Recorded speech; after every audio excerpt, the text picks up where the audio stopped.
The Blender subreddit is a wonderful place if you really want to feel down and insecure about your own abilities, because there are a lot of very talented people posting stuff here that I could never do in a million years. That's good to keep you humble, because you'll always know, no matter how hard I work, I will never achieve that. So, a lot of this stuff is just straight up good, so I don't know if I even could critique it in a meaningful way or if it maybe would be hypercritical. So I'm gonna sort by new and hopefully get something that's more in my range of talent. And I'm going to also flare it by critique, so I'm actually just talking about artworks that people are willing to get looked at and be critiqued. Great sentence. I'll look for some posts and we'll be right back. So a very promising start here from user Tasty Biscuity. And as I can see right now, he already got 41 comments, so probably everything I'm trying to talk about right now has already been talked about. However, we see that there are some design principles applied already. We have two focal objects in a very clean scene, nicely balanced to the left and right, kind of keeping the balance of the image in the center. A good contrast between red and green as complementary colors that works quite well. I'm assuming Tasty Biscuity has already read up on some design principles or watched some YouTube videos, or maybe it was done by accident, just based upon a feeling, in which case also great. So there are some pretty easy things that we can improve though, and obviously I don't have the scene available, so I'm just going to fuck around in Photoshop for a bit. The first thing that is bothering me is the lack of contrast, and so the first and most easy thing I would just try is just artificially cranking up the contrast in post, perhaps. So let's just give it quite a bit more, which improves the scene because it not only saturates a little bit, but it also makes it pop a bit. However, that's only the start, because the real contrast that I'm missing is between the background and the foreground for two reasons. First of all, to make the scene seem a little bit deeper, I want to have a very clear contrast between something like the sky, which of course is very far away, in the foreground, and also the sky just naturally is usually pretty bright. We as humans are used to the sky being extraordinarily bright, and if there's already so much light falling on the grass, I expect the sky to be even brighter. I'm just going to create a very quick and dirty mask, and as you can see now, the shape of the hill comes about quite a bit better. The next thing that is bothering me about the sky, which was a little bit more visible before I did my corrections, is it's not all that blue. It's actually a little bit tinted. I have the feeling that there's a little bit reddish color in there, which I would try to correct out. And since we're already here, I think the sky itself separately could use some contrast as well, because, let's face it, the clouds should pop out a little bit more. So let's quickly get a little bit more aggressive with that. So let's take a look at the difference. Yes, now you can see the clouds a little bit nicer and it looks actually more bluish. If you would take a look at an actual picture of a sky, other than the clouds being a little bit more detailed usually, a detail that often appears is that the sky is really nice and blue and saturated, but as it approaches the horizon, it actually gets desaturated. We get this kind of white haze going on here. I'm just very lazily going to paint it in manually, just like that, just to give it a little bit of horizon fall off. I wouldn't make it completely white. I'm just going to lower it a little bit here. Something like that. Let's talk about the light. We obviously have some light direction going on. We can see there is like a little rim light at the front of the character here. So the light is kind of coming from front right. I would ideally expect three things.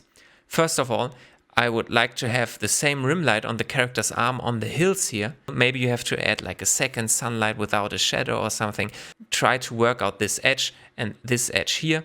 And maybe, if you're lucky, you can also work it out that the tree and the character throw some shadows. Let's imitate how that could look. So, since I assume this is a friendly, natural, nice scene, I'm going to paint in a nice, warm, yellowish sunlight that kind of nicely illustrates the shape of this hill here. Maybe that one as well. That's a little bit too strong, obviously. I'm going to dial it down. And thinking about contrast again, if I really want to illustrate light on the grass very well, I should probably also try to make the grass darker overall. So this contrast really comes out. Actually, now thinking about it, I would, even though that's just personal taste, I have the feeling that the grass should be a little bit more green because it's quite yellow right now. And for such a friendly scene, I'm just imagining a wonderful, thick, green, luscious bit of grass. So let's maybe apply this little correction here. Now let's try to emulate those shadows that I talked about. I'm sorry, I'm not a good shadow drawer. Make a little bit less obvious, something like this, just to kind of hammer down this light direction a little bit further. This very huge empty area in the sky could even be filled with something like tiny little birds or something. Even though that's, of course, not really changing the basis of the entire scene. Perhaps you could add this typical V-shaped flock of birds, which also would add the advantage that you have like a little nice line pointing to the tree or something. You know, just even though I see already that you have these leaves to fill up the space, which is amazing, you're just not able to see them all that well. Let's be honest. Then you could go and post-process it in Photoshop. Add some noise, add like a weird grunge texture over that and use a soft light operator to get it there. Or if you don't have Photoshop, just use GIMP. Obviously, we did it a little bit sloppy right now, but I think with just a few very minor adjustments that like in Blender are like only a dozen clicks or something. And mainly it's just contrast, you know, mainly it's just contrast, light direction. Those are the steps that I would take to make this artwork stand out just a little more.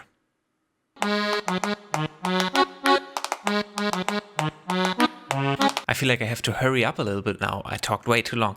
So we have Tatsu117 with this basketball render, and it's a very complicated object to model. I'm honestly, like, from the top of my head, I don't know how I would approach that. However, there are some easy things that we can improve. The most obvious thing that comes to my mind just looking at the basketball is that this noise on the basketball is too blurry. I expect something a little bit more with a little bit more contrast, and I expect something that's a little bit more organized than this bump map. I'm assuming it's a bump map. Second of all, quite obvious fixes here are that these cinder blocks in the background are pretty enormous, so they should be scaled down. Also, the basketball in relation to the court seems to be quite huge. Take a look on how to make this wall a little bit more realistic. The bottommost layer of these cinder blocks is inside of the floor. You could move it up just a tad. You could maybe even give it like a second material, like cut the wall into half like here, make the lower half wooden paneling and the upper half cinder blocks or something like this. Yeah, and the floor, I mean, obviously the user here has already experience with bump mapping, as I can see it on the ball, and I would assume that these little details here on the top are also bump mapped in. So I would also try to make the floor pop out. So let's try to quickly make a cool basketball material. As if by chance I have already prepared an orange sphere here. Looking at an image of a real basketball tells me that those are not these blurry little bumps, but they are actually little round dots. Looking at this reference image, I would also say that perhaps this little lid here, this little seam, could be incorporated into the basketball model as well. That shouldn't be too hard. And you know, adding logos and stuff like this always gives it a more real feel, but we're just going to make a general material. So I have this image texture here, which is just set to box with an object projection in here, and I've scaled it down a little bit. So I'm going to use this noise as a roughness input, because I think that's a very easy way to make an object look more grounded and real, just to randomize this roughness a little bit. And while it looks neat, I think a basketball should be not that shiny. So I'm just going to use a color ramp and make it a little bit brighter. So next up, let's work on the bump map itself. And when I saw these little dots, I immediately thought Voronoi. If I decrease the randomness to be like 0, let's scale it a little bit, then I get this nice even pattern here. And if I use a color ramp, yet again, I can dial in something that actually looks like little dots. My sphere, when I create it, is already UV unwrapped, so I'm going to apply UV coordinates, something like that. And now let's feed it into a bump map. Well, I think we have to invert the bump map, dial down the strength. All right, and perhaps we need to scale it even more. Another thing that couldn't hurt is potentially using a mix color node with the orange and mix in the Voronoi. And by mix in, I actually mean multiply. And that is the wrong way around. I want to invert it. I'm just going to duplicate this color ramp and kind of use this to invert this. Yeah, that's better. The great thing about a basketball is that it's round. I think a sphere is maybe the best object to train how to set up lights. So maybe let's just do that. So the first thing I set up is like a little spotlight from the top. And then I've added this point light, which serves as a little rim light. I think that's just giving it a nice touch, especially because this roughness map that we applied really makes this light patch here janky and nice looking. And because this rim light was a little bit small, I just added another light from this direction just to fill it out a little bit. And then at the opposite, just like a key light, I kind of put in a nice bright, warm colored lamp. And I don't know that much about lights, but I think that's like illustrating the shape of this ball quite nicely, and you can see the little bumps that we've created. Now, lastly, let's talk about the floor, because I think there's some improvement to be made as well. So our friend here had this wooden material, which I think can be improved with not a lot of work. For example, this is like one of those classical textures.com floor tiles here. Perhaps they were going for more of a cartoony style. In that case, I'm kind of destroying it right here. But talking just about a real or a more real looking floor, I try to use something that looks more like a photo texture. The best thing to make a wooden floor real, in my opinion, is roughness. And we don't even need PBR. I can just take this exact output, plug it directly into the roughness. Wonderful detail here already. However, it's a little bit too shiny, so yet again, good old color ramp. Make the black a little bit brighter, so it's a little bit rougher. Last but not least, another bump map here with like a very low distance, 0.01. Voila! Now, I'm not going to draw all that much on this post by Hot Language 3902 from last day. But I've still opened it in Photoshop just to illustrate some things. Same thing essentially like with the first scene. I see why you would make the light come from the direction that it comes from, because you get this nice light leak that falls into the grass from the forest. However, you're really not doing yourself any favors with that, because really the house is your focal object and you should focus your lighting at the house. And obviously it's pretty flat. So I would either rotate the light that, I don't know, maybe this side is substantially brighter, or the other side. If you make the light come from like here, you maybe even get the advantage that you can have some shadows falling from these, what is the word?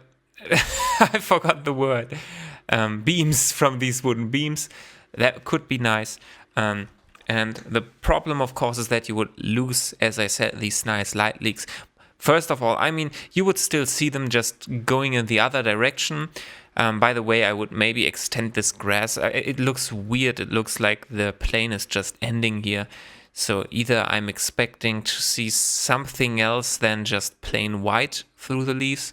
However, I'm getting off track. What I would do is perhaps place a couple of these trees to the left of this image. Maybe even cut off a little bit. Maybe we could have one in the foreground even here, so that when the light comes from the opposite direction, that we still get this light leak, especially if you can have the trees throw shadows at the building itself. That is usually a good effect. Now, more broad things. I think you need some variation in your grass color. I've started learning Blender back in the day with Gleb Alexandrov, and he's made an amazing tutorial on grass. You should look it up. And he made it in cycles because Eevee wasn't around back then, but with Eevee that should be pretty fast and efficient. And maybe just look into that. These bushes are, of course, duplicated. You don't have to make like 10 different bushes, but at least rotate them all like 15 degrees into random directions so they look not as uniform. And yeah, the trees, I mean, I've made a tutorial on trees. You could check it out, like a little bit of self-promotion here. Those are sapling trees, and they ain't bad, but you're really missing roots. The material of the bark could use a bump map, but that's a little bit too much now for a beginner. I would say mostly fix up your light, and you can see like an immediate and big improvement, because this is a very nice looking clean house model, and I think it deserves to be put in the right light, literally.